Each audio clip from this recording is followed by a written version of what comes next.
নমস্কার, সময় কলকাতায় সবাইকে স্বাগত। সময় নিউজ নিয়ে সঙ্গে রয়েছে আমি পায়েল। চোখ রাখবো বিস্তারিত খবরে। ভয়াবহ অগ্নিকাণ্ডের মালদহের কালিয়াচকে মঙ্গলবার গভীর রাতে পরপর 3টি প্লাস্টিকের গুদামে আগুন লাগে। গোটা এলাকা ঢেকে যায় কালো ধোঁয়ায়।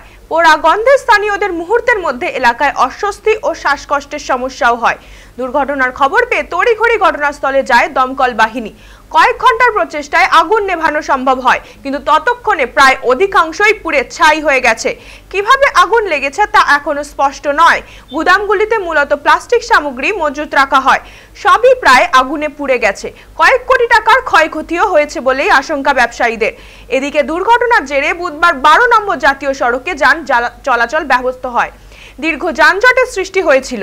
পরে ট্রাফিক পুলিশ সেখানে গিয়ে পরিস্থিতি সামাল দেয়। এই মুহূর্তে আমাদের সঙ্গে টেলিফোন লাইনে রয়েছে আমাদের প্রতিনিধি সৌম্যজ্যোতি মণ্ডল। সৌম্যজ্যোতি, কি খবর পাচ্ছ?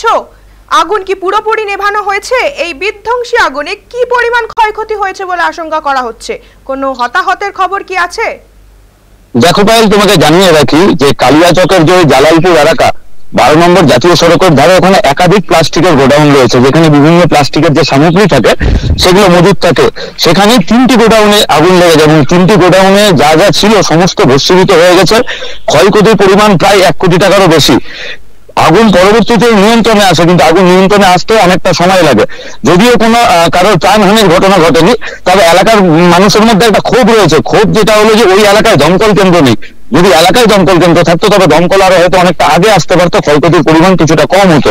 অন্যদিকে আগুনের কারণ সম্বন্ধে এখনো জানা যায়নি, তবে প্রাথমিক অনুমান শর্ট সার্কিট থেকে আগুন লেগে থাকতে পারে।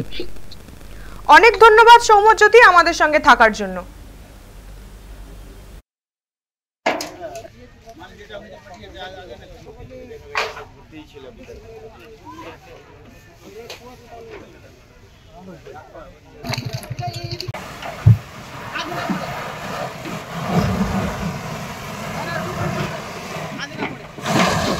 শর্ট